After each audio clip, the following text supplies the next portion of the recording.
Archaeology. Get out of there, Dan.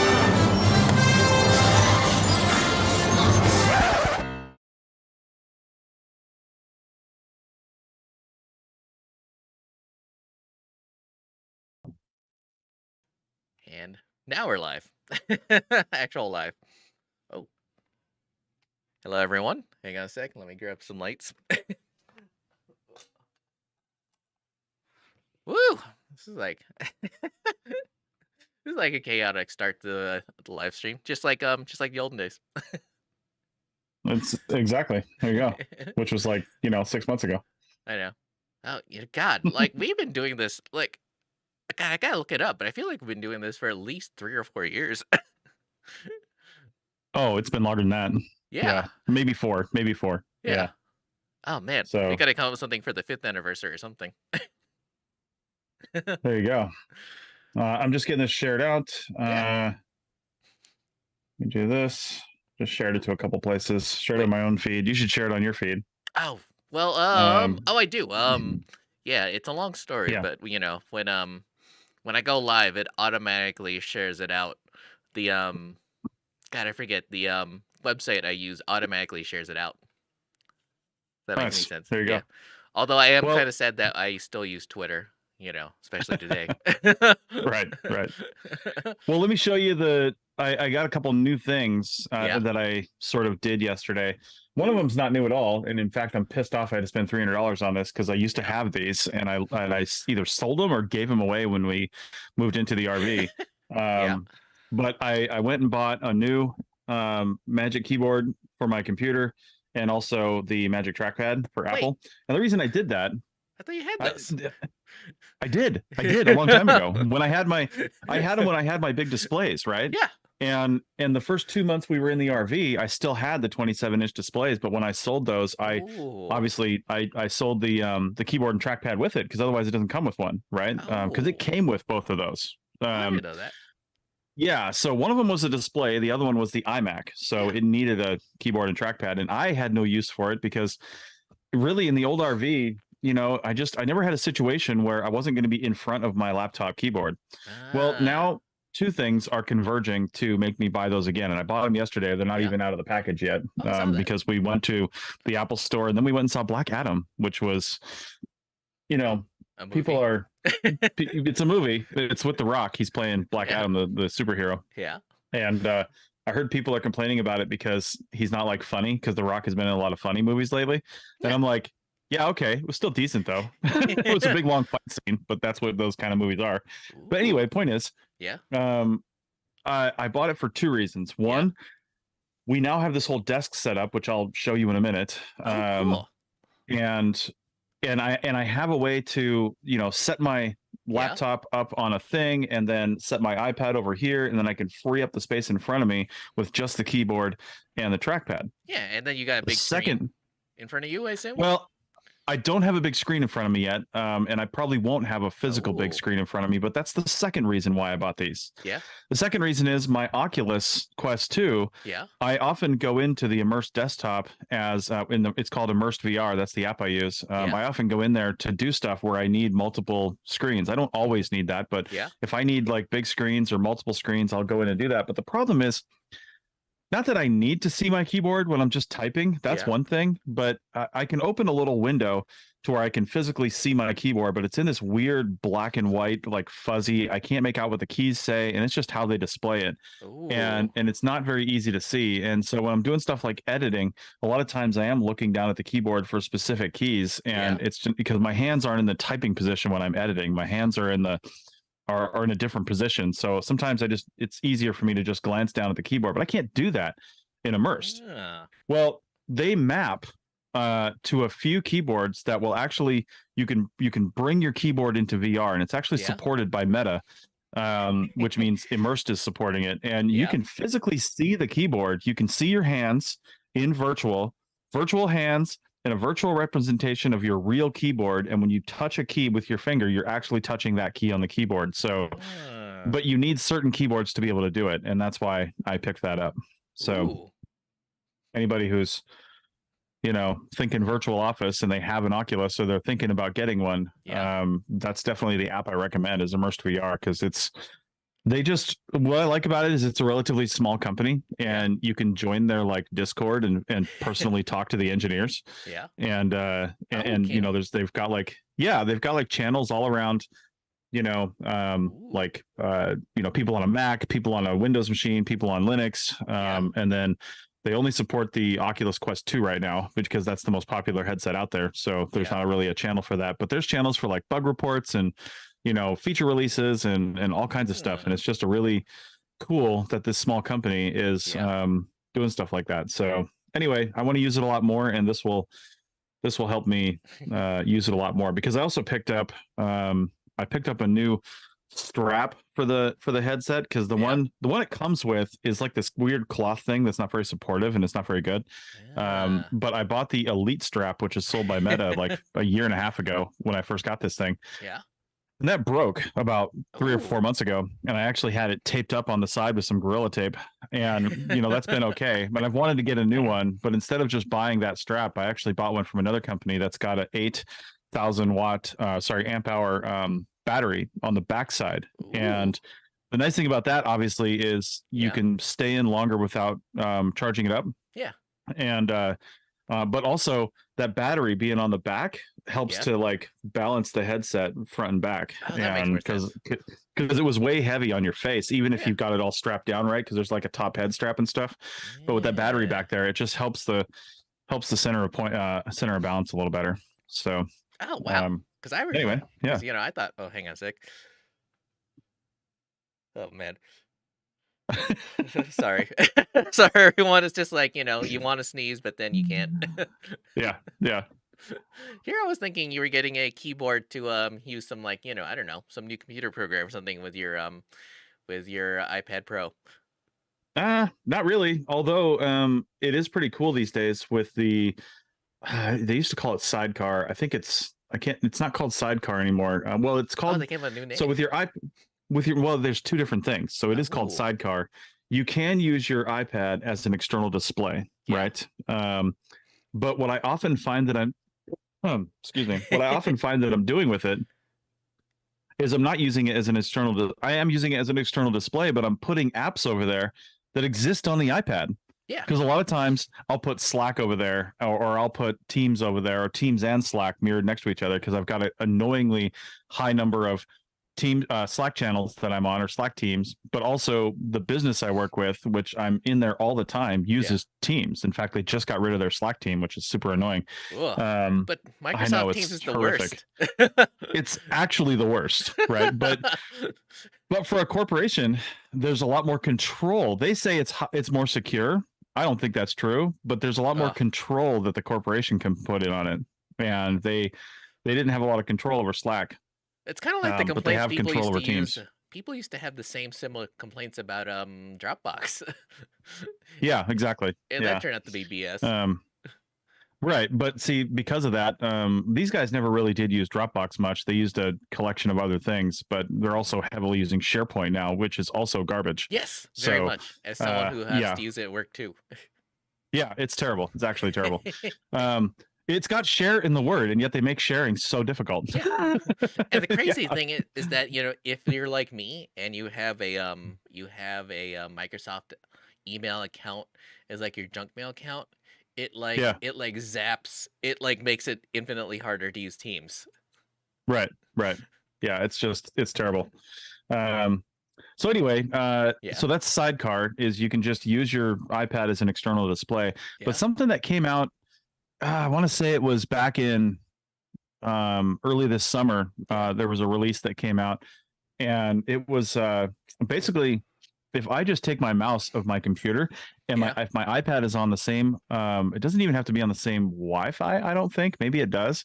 But definitely the same iCloud account, and possibly the same Wi-Fi. And I think that's just to verify that it's actually in the room with you, not like in some other place in the world, right?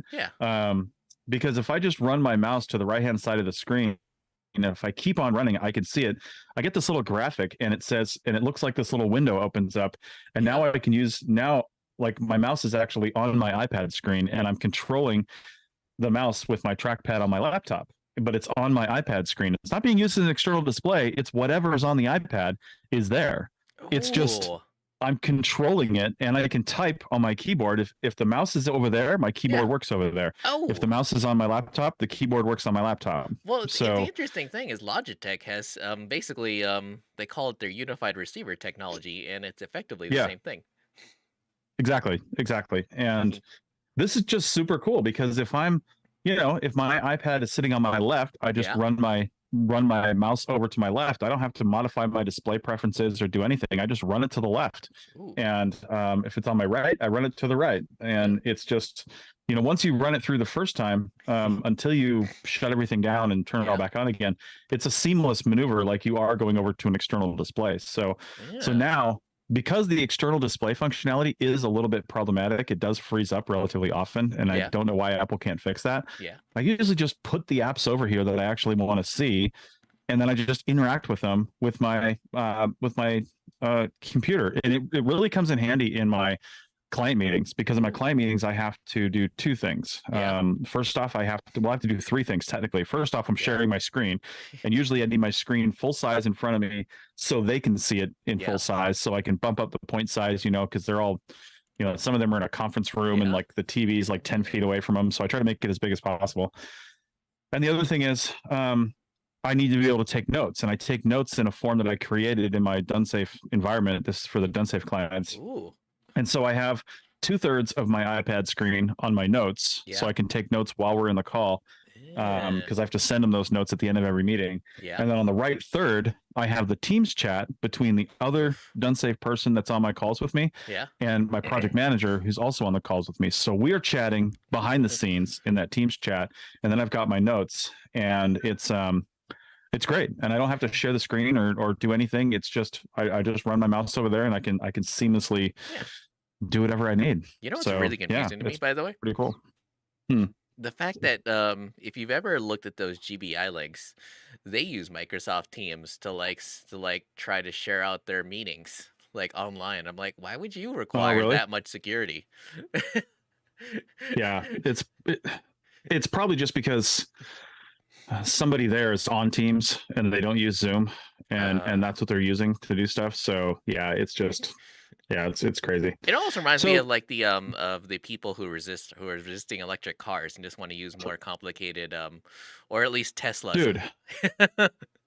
When we were at the Formula One race last week, there was there was last year too. I don't know how they get this, but there's a massive like tent structure set up for Alfa Romeo. Ooh. And not like Alfa Romeo, the Formula One team, although that's there too. But Alfa Romeo, the car, and it's this whole thing. It's like the Alfa Romeo bar. You go in and it's all look at Alfa Romeo, but you can get like drinks and stuff too. But they had two pretty fancy cars sitting out front, and one of them was electric. And I remember we were just walking by, and there was a kind of an older guy. I say older. I'm 47.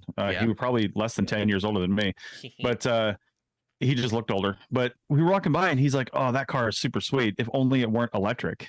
And it just made me think, like there's like my wife belongs to Rachel belongs to a Facebook group of 1,000 Trails members, which is one of the camping clubs that we belong to.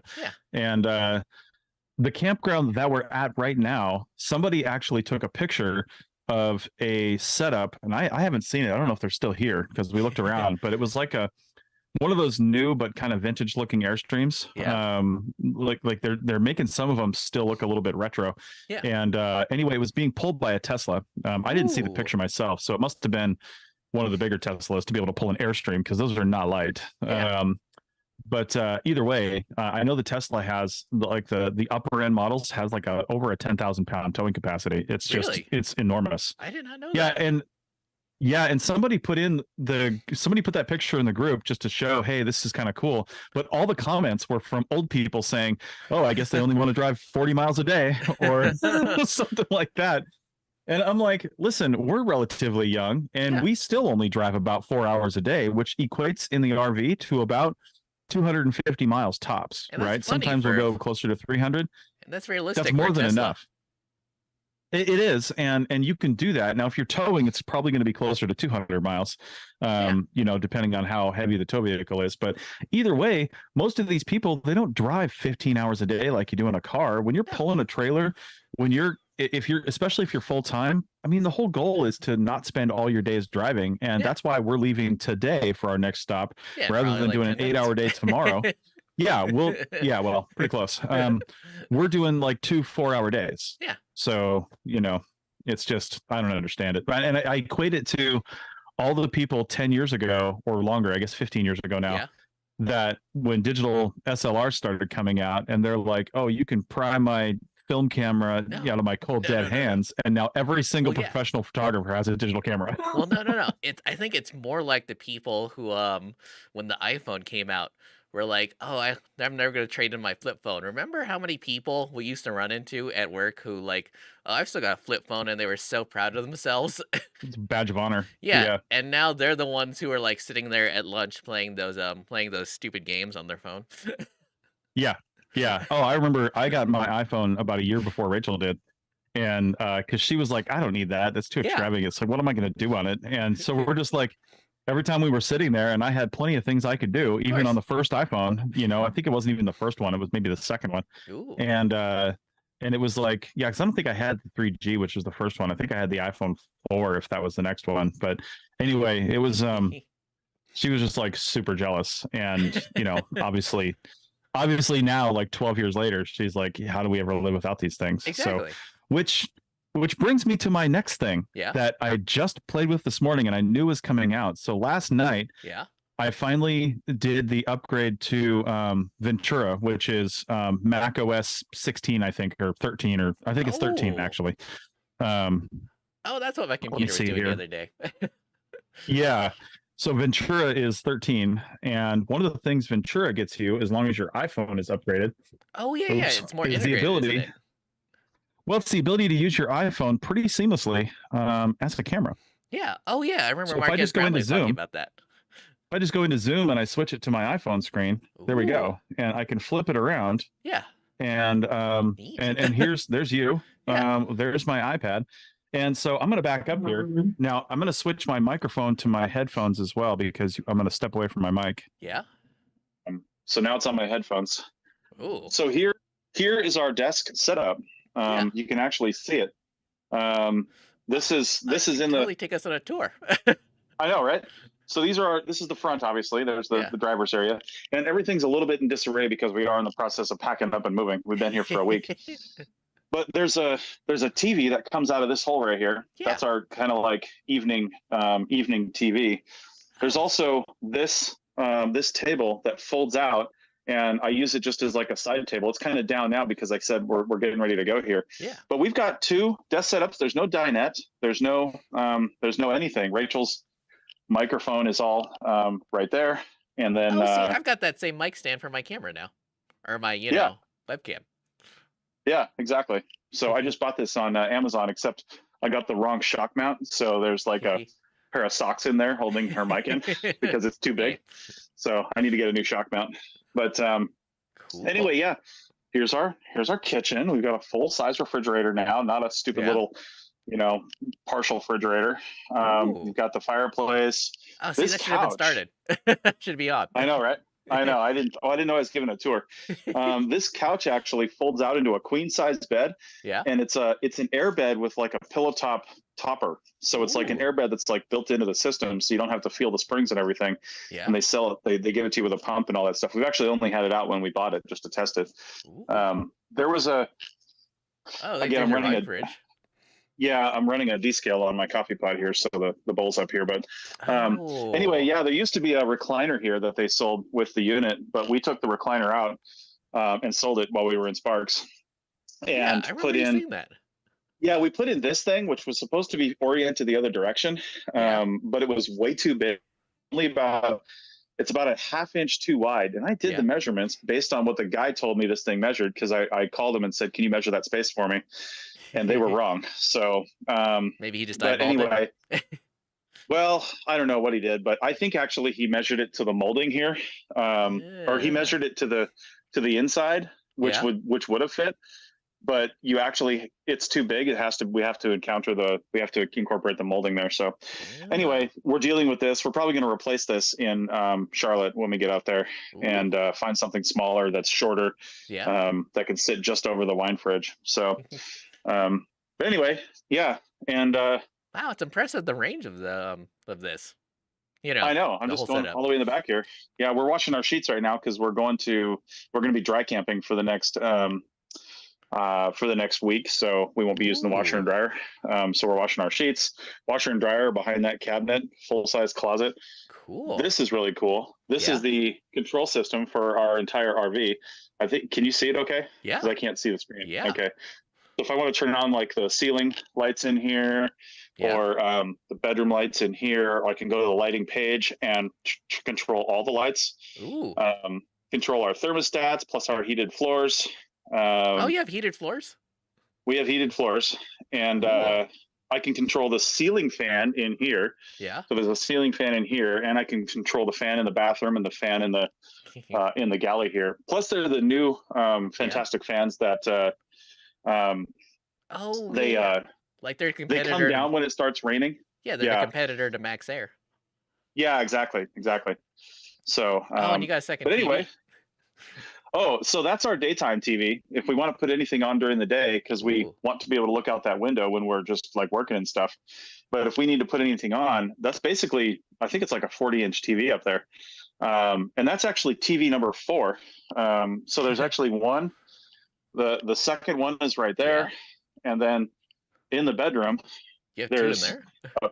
No, there's one in here. There's a big TV in here. Yeah. But then there's one outside. Oh, I forget about that. Yeah, we haven't even used the one outside yet. So it's interesting because I thought you would have used the TV in front of you as a extra screen. I do sometimes. Yeah. But again, when we use the TV in front of us, it's so big that it just takes up the whole window. And typically when you're working, you just want to be able to look out the window. You know what I mean? Ooh, so yeah, I see that. I come over here to this panel. Yeah. And I hit TV lift up. Oh, cool. Oh, yeah, it just comes out of the thing. Ooh. Yeah. So have you gotten your first mouse sighting yet? Nope, no mouse. I'll put it back down. I feel like it's like a rite of passage for like a new RV. I know. Yeah, there's always going to be a mouse somewhere, but yeah, we haven't had one in here yet, luckily. Because I was watching a video the other week where someone was like freaking out that they had a mouse in like their RV, and I'm like, and some people are like, yeah, you should buy a newer RV, that way you'll never see, that way no mice will get in, and I'm like, that's impossible. Yeah, that's actually not true. All right, switching back to the computer, and I'll switch back to my mic. So what I love is how seamless it was. I didn't even have to do anything. Yeah. My phone I upgraded to the new OS 16, I think like a month ago. Yeah. Which I'm sure was a requirement. But once I upgraded my computer, it was just available. I didn't have to add a driver to Zoom. In fact, when I turned Zoom on, this is the first time I turned it on since upgrading. Yeah. And it said, yeah, you can use your iPhone as a camera if you want. Just select it from the camera options. No big deal. So, oh my God. Yeah, it just worked. Oh, yeah. Before we run out of time, I did want to say something. I did something I haven't done in almost 10 years, archaeology wise. I actually went on to USA Jobs because, because I remember the first time I tried it, it was a very painful process to get like my resume on it for everything. It was like 12, 13 years ago for me. Yeah. And it was incredibly seamless now. Nice. Like incredibly seamless. Like, literally I just uploaded stuff and sent stuff. It took me way longer to update my resume, just to add like one line than it did to go on USA Jobs. And to apply for the job was super simple. And for people who are wondering why did I do that, the answer is at least in Nevada, for the Nevada BLM, they're actually offering you bonuses, like substantial bonuses to like if you get a job. So the jobs the jobs I applied for, because they're considered hardship postings, and I'm not going to say where they are because I don't want people, in those places to get like offended, but we both know where those are, like where Tim and Maddie were. Oh yeah. And and Jonah and I forget who. Definitely a hardship to live there. Yeah. But they offer you a 25% bonus, 25% of whatever your salary will be. So is that like a 25% annually? So if you were getting 60,000, you're getting 25% over that for the year? Yep. That's your bonus. Nice. Yeah, so I'm Wow, like, that's really cool. yeah, so I'm like, shit, I'll do that. Yeah, but then you still live in like an area that you probably don't want to live in for like too long. Well, the crazy part is that last year, not only did they do it for these 2 postings, but last year, if you were okay with a 15% bonus, it was for all the other BLM positions. Really? Yeah, Wow. so like if you wanted to go to Vegas or move to Reno or whatever, they would give you a 15% bonus. God, what is going on? Because I remember the times when not too long ago, Yeah. you couldn't even get a government job. Like it's just like super hard. They're very competitive. Yeah. They're because they fill up super fast. And now they're giving bonuses. I mean, Yeah. even though these places are, yes, hardship and there's fewer resources, there's like one crappy grocery store and it's probably the Maverick, Ugh. it's just like where, what are you going to do there? Now, if you're an outdoorsy type person and you like going 4-wheel driving and doing stuff, then it's going to Yeah. be like Mecca, because I mean, because I know what you're talking about, at least one of them. Yeah. And yeah, it might be crappy to live there. You want to go to the airport, you got to Yeah. drive 3.5 hours. You know what I mean? And the So crazy part is that when I saw them like mentioned online through one of our friends, she was saying, "Hey, yeah, you don't even need a master's degree to like, because nice. that's how few people want to like work in these places." That's so crazy. So crazy. And you Yeah. want to know a super crazy story. I remember Mm. me and a couple of mutual friends of ours, including the dude who had the 3 o'clock eyes. Yeah. We're out there in the certain town that's near Vegas, and the district archaeologist there was like, "Yeah, just like take my job." And I'm like, "Dude, I've only been at this for like 1 or 2 years." And she's like, "It doesn't matter. No one wants this job. Take it." And I'm like, that sounds crazy. Why would I apply for this job? Like, clearly I'm not qualified, so I didn't apply for it. And if I got it Yeah. now, it would be like, it would be like, oh my God, such a weird coincidence. I bet I could have gotten it 10 years ago when she first asked me. Right. Right. Man, I hope you do. I hope you do get it, because Richie the G Man, that's what we'll call you. You'd be a G Man. Nice. Also, man, I had to Nice. finally, it'd be kind of crazy considering how many people in the Nevada BLM don't have their master's degree. Yeah. Yeah. I wouldn't be surprised at that. I see people I deal with all the time. Or at least used to more all the time. Yeah, they just, because they would put it in their email signature, and I kind of, anytime somebody kind of pushes back on something, I look at their email signature and look at their credentials, and I was like, all right, what's your deal here? What are you doing, giving me crap over something? Like the dude, like the guy who went from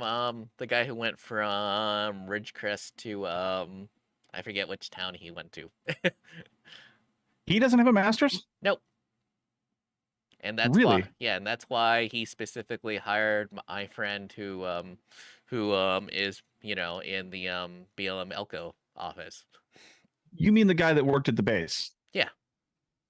Wow. Okay. Well, I didn't know that. Yeah. Like he was like, when he hired my friend, he was like, said, "Oh, I'm specifically looking for someone who's not going to hold his master's degree over my head." Right. That makes sense. Yeah. That makes sense. So I'm like, shit, if he can do it, I can do it.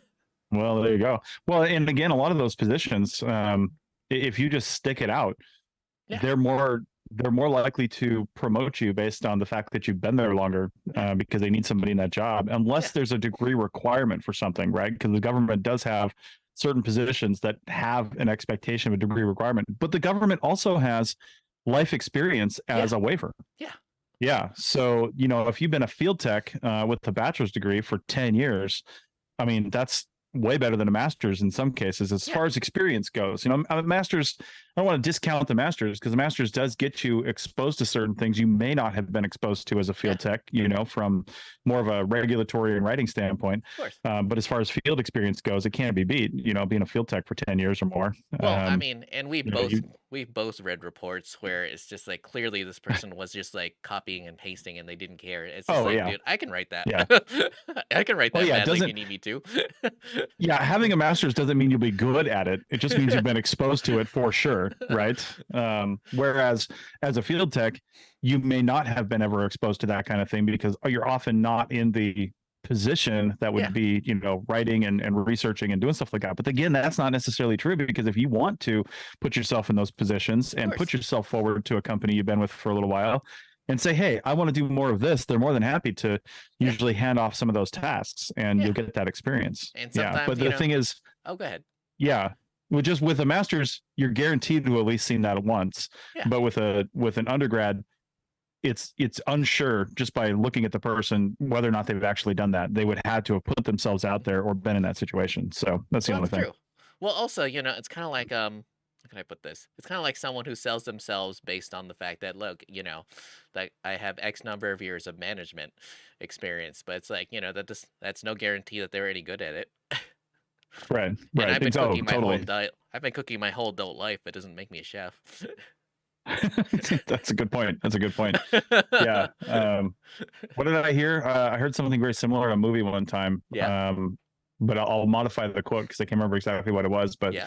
like, I've been married most of my adult life, and that doesn't mean I understand women. You know what I mean? Like, I feel like that's like and I'm sure women could say the same thing. That's true, but I also feel like that means that you do understand women. You understand them enough to know that you don't understand them. Exactly, just enough to be dangerous. Oh my god. So, anyway. Oh, so before I forget, next week is the week, isn't it? Yeah. The week of. Next week is the week that the APN starts up again. Oh yeah, that's right. That's right. I've actually got. If you're a member of the Archaeology Podcast Network, you can listen to most of the episodes that are coming out next week because I've got them posted already. So they're all scheduled to release. The only one I don't is The Dirt, which comes out on Wednesday, only because they haven't sent me the file yet. Oh, darn. Yeah. I was really looking forward to them. I know. Well, as soon as they do, they edit their own show. So all I have to do is kind of add the pre and post and drop it in. So as soon as they send it to me, it'll be up on the ad free section of the website. So any episode highlights for next week?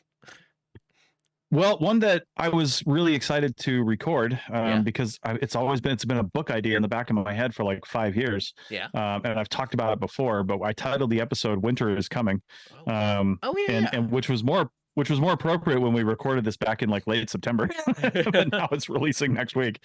But either way, it's kind of like strategies around just preparing for the winter as a shovel bum. Do you like where can you what are some of the places where you can find work if you want to continue working over the winter, or taking advantage of the position that we have, and maybe it's too late for you this year, but next year you can plan and see how much money you need to survive for like 3 months, 3 or 4 months, and see if you can save that money during the year, and then specifically take that time off to work on other personal projects, or just take time off, whatever you want to do, spend time with family. Surfing in like who end up spending their winters surfing in like Central South America.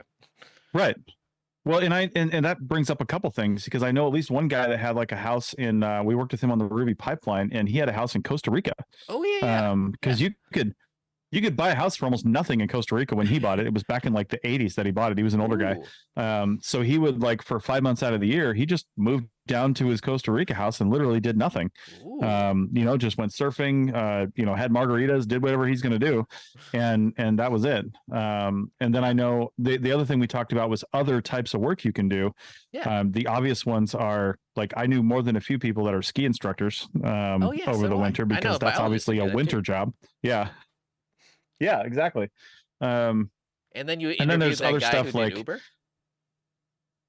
Yeah, that's what I was going to say. There's other stuff like Uber and DoorDash, and Uber doesn't seem like a super great option for most archaeologists, because they have to check out your car and make sure it's not only nice and clean, but safety certified, which I don't know. I've had shitty cars, and I don't know if other field techs, whatever, but you can do DoorDash. They don't care what your car looks like. True. So, you can do those other sorts of delivery type things where you're not moving people around. And if you work in the Southeast, you probably have to make sure your car isn't full of ticks and isn't going to get into your deliveries. Right. Right. Exactly. And the other thing too is other jobs that you can match, not just like ski instructor. But I know somebody, again, I think I met him on the Ruby pipeline. The guy was an accountant, and he worked with, because places like H&R Block and those big accounting firms, they hire seasonal accountants all the time. And they usually hire a lot of freelancers and stuff to handle the heavy tax season, which usually for those guys starts around December. Yeah. Because people who are proactive start bringing in all their stuff Yeah. in order to be worked on in January so they can have their tax returns right away. But realistically, the season is like December to April, obviously, Ooh. for heavy Yeah. heavy accountant season. So, You know- that requires a lot of extra experience and degrees and stuff like that. You know what you guys ought to do for CRM Arc, is I've been encountering a lot of people who work as a 1099 and they are very confused about what they can buy and what they can't buy because some of them literally just started as 1099s and I always tell them, yeah, you can buy a car as long as it's over 4,000 pounds. Like, and it's Mhm. up to, I forget what the current limit is. I want to say it's like 500,000. You can buy up to a vehicle that costs up to 500,000. And some people are like, Jeez. no, that's like a lie, blah, blah. And I'm like, no, just look it up. Just like Google it. So I feel like Mhm. if you guys should do that because I feel like some certain companies in certain regions are starting to switch over to like 1099 as opposed to just hiring their own people. Well, and not that we need to get into this right now, but there's the biggest problem with 1099 is the legality around hiring somebody who's a contractor, Yeah. right? Because you're not allowed to tell them specifically. And Sonia Hootmacher, who was used to be a host on the CRM Arc Used to podcast. be. Well, she hasn't been on in a couple of years. She's just too busy. So true. I don't really call her a host anymore. She's more than welcome back if she wants to come back, but Yeah. she's just been too busy. But anyway, she was always up on that because she stayed up on those laws and regulations. And I mean, nationally, it's the same thing. So if you're hiring a crew of 1099 employees, you actually can't do that because Oh. you could hire one person as a 1099, but all you can do is tell them, hey, here's the project, here's when it has to be done by, and here's what you have to do. You Yeah. can't tell them they have to be to work at 8:00 in the morning and that they take a break at 11:30 and that they're done at 3:30. Oh. You can't do that. Yeah, that's what I've been So- encountering with people. Not the Yeah. latter example, but certain companies are now just acting as a clearinghouse and they like take a 5 or 10% cut and they're like, hey, here's the project Mhm. specs, this is the client, go away. Yeah. Yeah, exactly. And that's that you can definitely do that with a 1099, but from a legal standpoint, I can't ever see Archaeology being 1099 only because they have to be a crew, and just by the letter of the law, you can't do that. Oh, unless So- you're a monitor. Yeah. Well, yeah, but a monitor is not part of a crew. That's true. Right, But a that's monitor- that's who I've been encountering though, who have been 1099. Yeah. And that's a slippery slope too, because the monitor actually does have to be somewhere at a certain time, but that's more related to the construction schedule rather than, the other one. So I'm not really sure how that works. So if the company the monitor is hired by just says, here's your contact, here's who you're working with, go deal with them, then the person paying them is not actually telling them when or to do anything, Exactly. but the people they're working with are. So I think that would be okay. Yeah. But yeah. Yeah, but Anyway. a lot of people who've been doing that lately, like they're driving the rattiest old cars. I'm like, dude, just like, you have money in this bank, go buy a new one. They're like, no, and I'm like, but you can write it off. And they're like, they don't believe me. They're like, because I remember you write off a lot of stuff, right?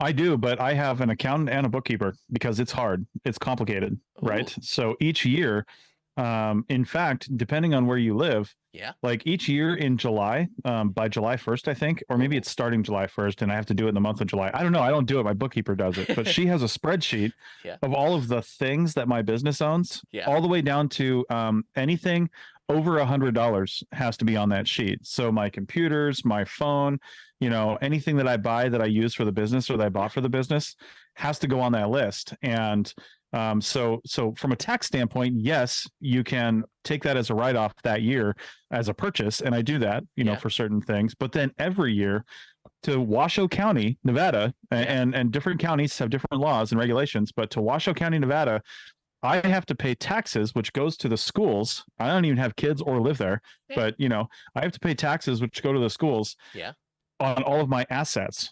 So each year, and my bookkeeper, she has my spreadsheet of things, and she asked me, do you still own this or did you give it away? And do you have anything else new? And we have to put the original value on there. And then there's a table of depreciating value for these things. Really? Like if it's a computer, it depreciates at a certain percentage every year. So, if I pay $3,000 for a laptop, that year, I probably will be being assessed by taxes. Now, it's a really small percentage. Ooh. Like all the stuff that I have on there, it's really not that big of a list. Yeah. I think my tax burden was like $25, right? Really? But you can still be, held in contempt or breach of the law if you don't pay that $25. So it might be an insignificant amount of money, but it cost me probably $200 or $300 of Anne's hourly wages just to figure that out. You know what I mean? Yeah. But then again, I don't want to figure it out, and I don't want to deal with it. Yeah, exactly. So, yeah.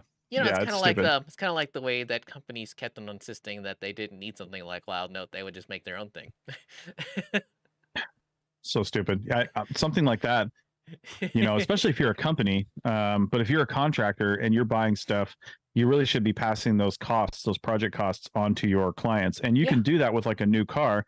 Like when I do projects, if I'm using, back when I had my Tacoma, and even when I don't have the Tacoma, if I have to get a rental. But when I had the Tacoma and I bought that free and clear, I didn't owe money on that. I paid it off pretty quickly, actually, because I used all kinds of project money to buy it and then pay it off. But after that, like I charged $110 or $115 a day on my invoices for use of that vehicle because there's wear and tear on it. That covers the gas. You're not charging gas separately if you're doing a daily rate.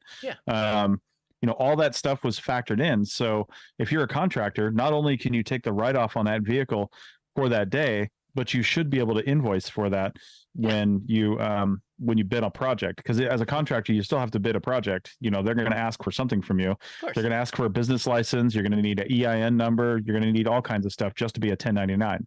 So see, it's not easy.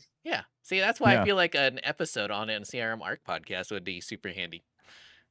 Well, and the thing I hesitate on that is I can give my experiences, and I wouldn't want people to take that as legal advice because everything is different. So we need to bring somebody on that maybe can speak in a little bit more authoritative capacity. You know, I was going to say your I was going to say, you know, your accountant. Well, maybe, but she's pretty, like, my accountant is pretty restrictive on just like Nevada and California. And my bookkeeper, she really is just like Nevada, and she does not like speaking outside on anything outside of Nevada or anything like that, just because, you know, she could get into legal trouble too if she gives me advice on something about, you know, Texas, and she has no legal right to tell me that. So well, it's kind of like it gets real sticky. Yeah, it's kind of like when I listen to the Jordan Harbinger show, and he says he's a lawyer, but he's not your lawyer. I mean, you're right, and we would have to put disclaimers all over the place about that. You know, so, but maybe we can get somebody as we're coming up into tax season from like H&R Block or something, and see if they would come on, because they should be able to handle taxes from pretty much any state. You know, they should be able to give us somebody that can handle that and talk about those sorts of things. And then there's also, again, we got to go, but there's also a number of laws that change every year. And there's new things coming up for this coming year, as a matter of fact, that I don't even know of. Then that's why I have a bookkeeper and a tax accountant. I usually just go on about my business, and how they file my taxes and do my books just changes based on the current laws. And I don't really change my behavior on that. But what I can deduct and how much and stuff like that, like travel meals. You know, that's another thing. If you're outside of your home city, wherever your business license is, you used to be able to deduct 100% of your travel meals. So like if you eat out somewhere on a project, you could deduct 100% of that, but now it's 50%, I think. Wait, really? Is the and you can't deduct any of it if you're in your hometown. So if I eat in Reno, even with a client, I can't deduct any of it because I'm in Reno. So so there's no more like, you know, pulling out the company credit card for a client meeting or something like that. If you want to deduct it, you can still do that, but you just can't deduct it off your income. So and hello to the viewers who have come on to Facebook. I'm like seeing, like, you know, our numbers are starting to increase. There's a few in there. So and anyway, we gotta so anyway, we gotta run now that there's viewers here. I should be able to. Well, we are leaving next Saturday from New Orleans to head up to Alabama. So I don't know what time we're leaving. If Richie can get up early, we might be able to do the live stream earlier. Next Saturday because it's will 11 not be possible. Okay, well that's probably good, because I think it would be logistically impossible anyway. Because I was telling a bartender last night. It's like, unfortunately, I am working next Saturday. Okay. Sounds good. I think. Well, maybe we'll have time on Friday to do it then. We'll see. Yeah. All right. All right. Well, thanks everybody. Yeah.